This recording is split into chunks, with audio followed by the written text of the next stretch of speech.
नमस्कार। आज हम आपको कक्षा 11वीं विषय हिंदी विज्ञान से पाठ है भारतीय गायिकाओं में बेजोड़ लता मंगेशकर इनके बारे में बता रहे हैं। इसके लेखक हैं कुमार गंधर्व। कुमार गंधर्व का जन्म सुलेभाव नामक गांव में जिला बेलगांव कर्नाटक में हुआ था। मूल नाम शिवपुत्र सरिदा रमैया कामकली मात्र 10 वर्ष की उम्र में गायकी की पहली मंची प्रस्तुति। उनके संगीत की मुख्य विशेषता मालवा लोक धुनों और हिंदुस्तानी शास्त्रीय संगीत का सुंदर सामंजस्य है, जिसका अद्भुत नमूना कबीर के पदों का उनके द्वारा गायन है। लोक में रचे बसे लुप्त प्राय पदों का संग्रह कर और उन्हें स्वरों में बांधकर कुमार गंधर्व ने इन्हें अंतर्राष्ट्रीय पहचान दी। इन्हें कालिदास सम्मान और पद्म विभूषण सम्मान से अलंकृत किया गया है। अर्थात कुमार गंधर्व ने लता मंगेशकर के बारे में लिखा है कि वर्षों पहले की बात है, मैं बीमार था। उस बीमारी में एक दिन मैंने सहज ही रेडियो लगाया और अचानक एक अद्वितीय स्वर मेरे कानों में पड़ा। स्वर सुनते ही मैंने अनुभव किया कि यह स्वर कुछ विशेष रोज का नहीं। वह स्वर सीधे मेरे कलेजे में जा गया। मैं तो हैरान हो गया। मुझे समझ में नहीं आ रहा था कि यह स्वर किसका है। मैं तन्मयता से सुनता ही जा रहा था। गाना समाप्त होते ही गायिका का नाम किया गया, लता मंगेशकर। नाम सुनते ही मैं चौंक पड़ा। मन ही मन एक संगति पाने का अनुभव हुआ। सुप्रसिद्ध गायक दीनानाथ मंगेशकर की अजब गायकी एक दूसरा स्वरूप लिए उन्हीं की बेटी की कोमल आवाज में सुनने का अनुभव मुझे प्राप्त हुआ। यानी उनके पिता दीनानाथ मंगेशकर भी गायन करते थे और उनकी पुत्री लता मंगेशकर थी, जिसके बारे में कुमार गंधर्व भी लिख रहे हैं। लेखक कहता कि मुझे लगता है बरसात के पहले भी किसी चित्रपट का वह गाना था। तब से लता निरंतर गाती चली आ रही हैं और मैं उनका गाना सुनता आ रहा हूँ। लता के पहले प्रसिद्ध गायिकाओं नूरजहां का चित्रपट संगीत में अपना जवाब, यानी पुरानी गायिकाओं में नूरजहां ये प्रसिद्ध गायिका थी। परंतु इस क्षेत्र में चमत्कार कभी कभी दिख पड़ती है।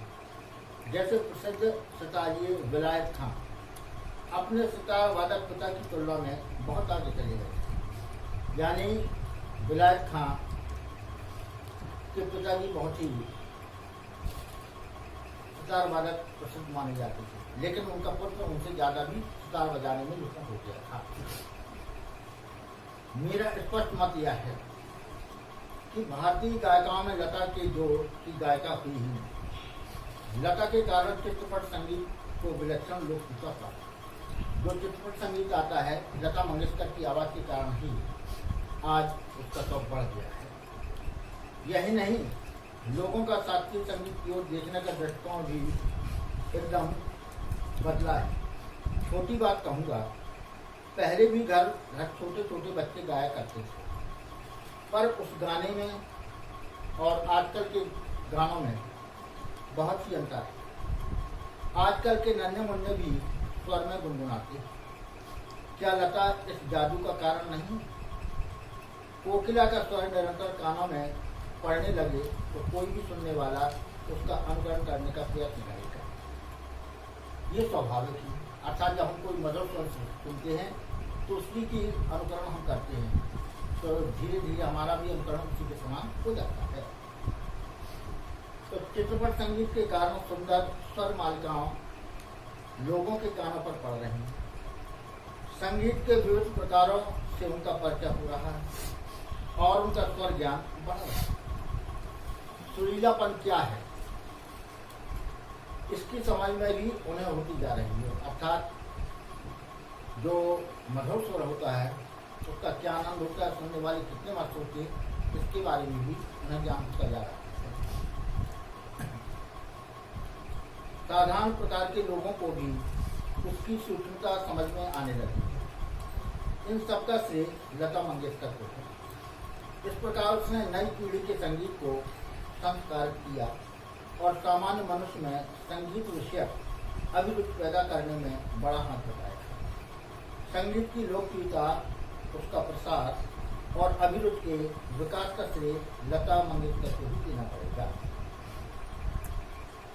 सामान्य श्रोता को आजकल लता की ध्वनि मुद्रिका और शास्त्रीय गायकी की ध्वनि मुद्रिका सुनाई जाए तो वह लता की ध्वनि मुद्रिका को ही पसंद करेगा। ध्वनि मुद्रिका कहलाती है स्वर लिपि और दूसरी शास्त्रीय गायकों की ध्वनि मुद्रिका, जिसमें गायन को निर्धारित नियमों के अंतर्गत ही गाया और बजाया जाता है। ख्याल, ध्रुपद, धमार आदि शास्त्रीय गायकी के अंतर्गत आते हैं। तब वह लता की ध्वनि मुद्रिका को पसंद करेगा। गाना कौन से राग में गाया गया, कौन सा ताल था, यह शास्त्रीय विवरण इस आदमी को सहसा मालूम नहीं है। यानी साधारण आदमी तालों के बारे में नहीं जानता, उसे इससे कोई मतलब नहीं कि राग मालकोस था या ताल प्रकार। मालकोस का मतलब है भैरवी थाट का राग, जिसमें रे और पा वर्जित। इसके सारे स्वर कोमल लगते हैं। यह गंभीर प्रकृति का लोकप्रिय राग है। यह है मालकोस। और त्रिताल, यह 16 मात्राओं का ताल है, जिसमें 4 मात्राओं के 4 विभाग होते हैं। इसे त्रिताल कहते हैं। त्रिताल उसे तो चाहिए वह मिठास जो से मस्त करे। लेखक कहता है कि उसे त्रिताल और अन्य तालों से कोई मतलब नहीं। वो तो ऐसी ध्वनि सुनना चाहता है जो उसके मन को पसंद करते, जिसका वह अनुभव कर सके। और यह स्वाभाविक ही, क्योंकि जिस प्रकार मनुष्यता हो तो वह मनुष्य है, वैसे ही गानपन का मतलब है गाने का ऐसा अंदाज जो एक आदमी को भी भाव विभोर करते, वो कहलाता है गानपन। तो लता की लोकप्रियता का मुख्य मर्म यह है गानपन। लता के गाने की एक और विशेषता है उसके स्वरों की निर्मलता। उसके स्वर बहुत ही कोमल लगते हैं और शुद्ध होते हैं। उसके पहले की पार्श्व गायिका नूर जहां भी एक अच्छी गायिका थी, इसमें संदेह नहीं, तथापि उसके गाने में एक मादक उत्तान जीतता था। लता के स्वरों में कोमलता और मुग्धता है। ऐसा दिखता है कि लता का जीवन की ओर देखने का जो दृष्टिकोण है, वही उसके गायन की निर्मलता में झलक है। हाँ, संगीत दिग्दर्शकों ने उसके स्वर की इस निर्मलता का जितना उपयोग कर लेना चाहिए था, उतना नहीं किया। मैं स्वयं संगीत दिग्दर्शक होता तो लता को बहुत जटिल काम देता, ऐसा कहीं बिना रहा नहीं जाता। लता के गाने की एक और विशेषता है उसका नादमय उच्चारण। उसके गीत के किन्हीं 2 शब्दों का अंतर स्वरों के आलाप द्वारा बड़ी सुंदर से भरा रहता है और ऐसा प्रतीत होता है कि दोनों शब्द विलीन होते होते एक दूसरे से मिल जाते हैं। यह उसके गाने की विशेषता है। किंतु उनमें फर्क करना बड़ा ही कठिन है, परंतु लता के साथ यह बात अत्यंत सहज और स्वाभाविक हो बैठी है। ऐसा माना जाता है कि लता के गाने में करुण रस विशेष प्रभावशाली रूप से व्यक्त होता है, पर मुझे खुद यह बात नहीं मालूम कि मेरा अपना मत है कि लता ने करुण रस के साथ उतना न्याय नहीं किया है। बजाय इसके मुक्त श्रृंगार की अभिव्यक्ति करने में वाले और मध्य या द्रुतताल के गाने लता ने बड़ी ही उत्कंठा से गाए हैं। मेरी दृष्टि से उसके गायन में एक और कमी, तथापि यह कहना कठिन होगा कि इसमें लता का दोष कितना है और संगीत दिग्दर्शकों का दोष है। लेखक कहता है कि मुझे ये मालूम नहीं पड़ता कि लता मंगेशकर का दोष है या देखने वालों का दोष है जो उसमें कमी निकाल रहा है। लता का गाना सामान्यतः ऊंची पट्टी का मतलब है ऊंचे तार सप्तक स्वरों का प्रयोग में रहता है। गाने में संगीत दिग्दर्शक उसे अधिक ऊंची पट्टी में दबाते हैं और उसे अकारण ही चिल्लवाते हैं।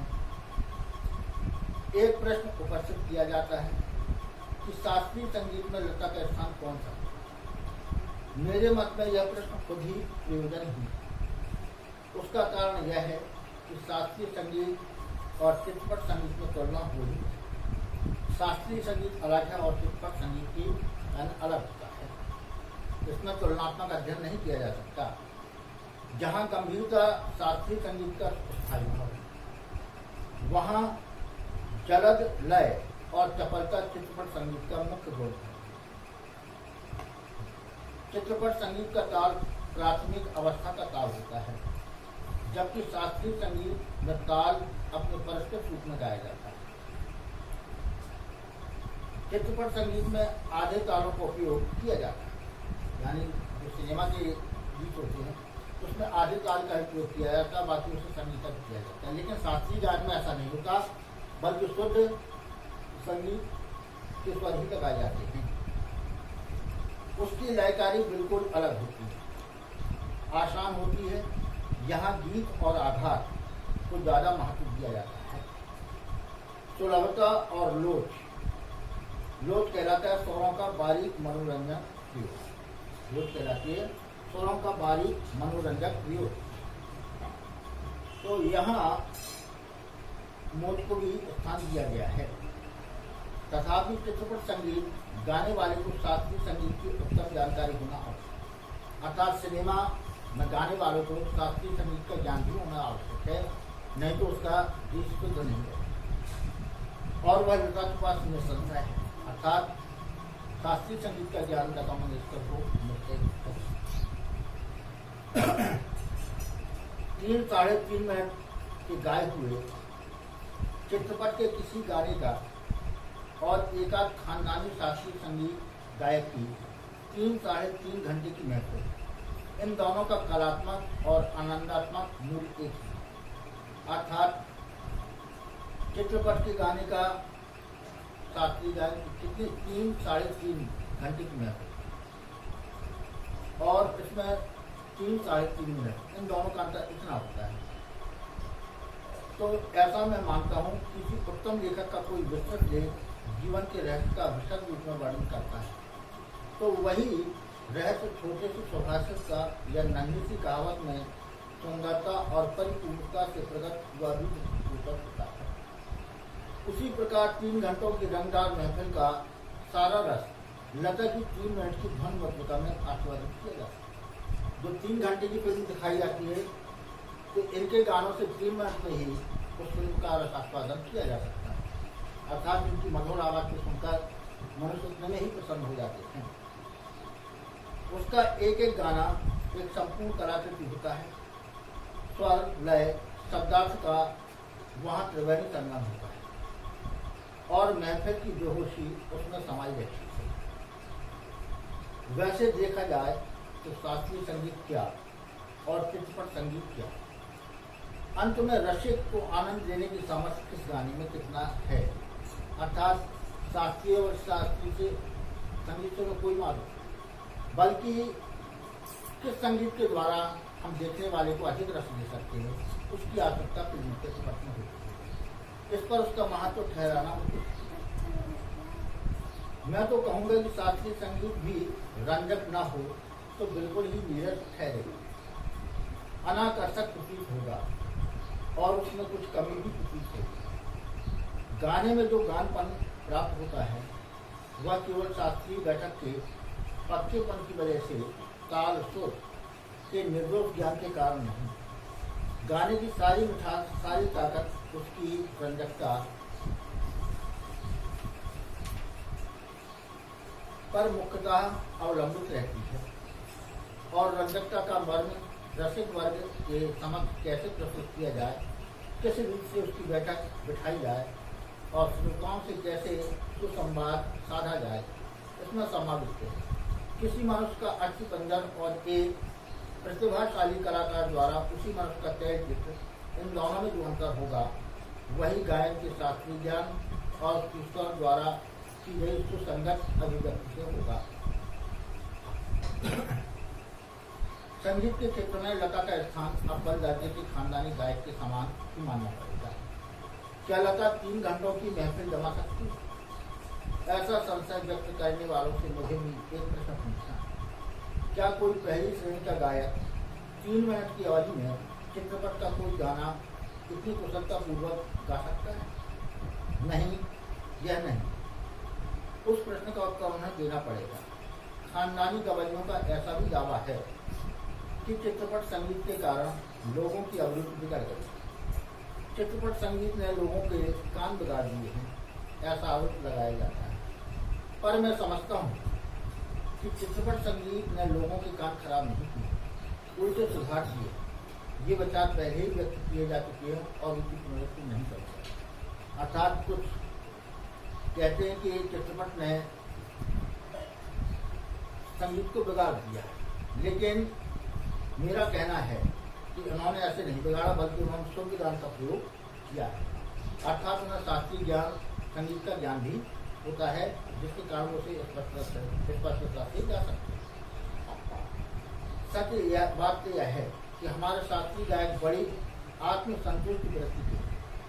संगीत के क्षेत्र में उन्होंने अपनी हुक्मशाही स्थापित कर शास्त्र शुद्धता के कर्मकांड को उन्होंने आवश्यकता से अधिक महत्व दे रखा है। मगर चित्रपट संगीत द्वारा लोगों की अभिजात संगीत से जान पहचान होने लगी। उनकी चिकित्सक और चौकस व्यक्ति अब बढ़ती जा रहे थे। केवल शास्त्र शुद्ध और नीरस गाना उन्हें नहीं चाहिए, उन्हें तो सुरीला और भावपूर्ण गाना चाहिए। और यह क्रांति चित्रपट संगीत की लाया है। चित्रपट संगीत समाज की संगीत विषयक अभिरुचि में प्रभावशाली मोड़ लाया है। चित्रपट संगीत की लचकदारी उसकी एक सामर्थ्य है, ऐसा मुझे लगता है। उस संगीत की मान्यताएं, मर्यादाएं, झंझटें सब कुछ निराली। चित्रपट संगीत का तंत्र ही अलग है।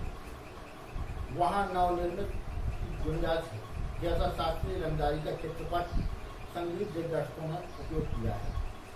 इसी प्रकार राजस्थानी, पंजाबी, बंगाली प्रदेश के लोकगीतों के भंडार को भी उन्होंने खूब लूटा। यह हमारे ध्यान में रहना चाहिए। धूप का कौतुक करने वाले पंजाबी लोकगीत, रुक्ष और निर्जल राजस्थान में पर्जन्य की याद दिलाने वाले गीत, पहाड़ों की घाटियों पूर्व में प्रतिध्वनि होने वाले पहाड़ी गीत, ऋतु चक्र समझाने वाले और खेती के विविध कामों का हिसाब देने वाले कृषि गीत और ब्रजभूमि में समाविष्ट सहज मधुर गीतों का अतिशय मार्मिक व रसानुकूल उपयोग चित्रपट क्षेत्र के प्रभावी संगीत दिग्दर्शकों ने किया है और आगे भी करते रहेंगे। थोड़े में कहूँ तो संगीत का क्षेत्र ही विस्तृत, वहाँ अब अलक्षित, असंशोधित और अदृष्टपूर्व बड़ा प्रांत है। तथापि बड़े जोश से इसकी खोज और उपयोग चित्रपट लोग करते हैं। फलस्वरूप चित्रपट संगीत दिनों दिन अधिकाधिक विकसित होता जा रहा है। ऐसे चित्रपट संगीत क्षेत्र के लता अभी का सम्राटी है और भी कई पार्श्व गायक गायिका हैं, पर लता की लोकप्रियता इन सभी से कहीं अधिक। उसकी लोकप्रियता के शिखर का स्थान अटल है। बीते अनेक वर्षों में वह गाती आ रही हैं और फिर भी उनकी लोकप्रियता अबाधित है। लगभग आधी शताब्दी तक जनगान मन पर सतत प्रभाव रखना आसान नहीं। ज्यादा क्या कहूँ, एक राग भी हमेशा टिका नहीं रहता।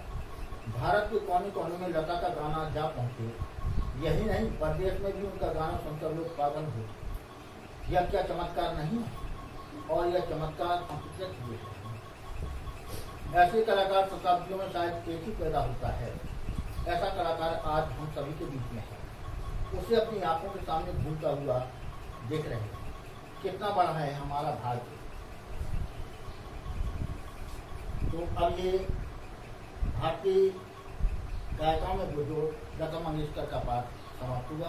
अब इसके कुछ प्रश्न उत्तर हैं जो आप सुन लीजिए, जिसमें आप इतना बने। लेखक ने पाठ में गानपन का उल्लेख किया है। पाठ के संदर्भ में स्पष्ट करते हुए बताएं कि आपके विचार में इसे प्राप्त करने के लिए किस किस प्रकार के अभ्यास किया। गानपन का जो अभी वर्णन किया है उसके बारे में लिखना है। नंबर 2, लता ने करुण रस के गानों के साथ न्याय नहीं किया, जबकि श्रृंगार पूरक गाने वे बड़ी उत्कृष्टता से गाती हैं। इस कथन से आप कहाँ तक सहमत हैं, इसके बारे में लिखिए और अब ये पाठ समाप्त करते हैं।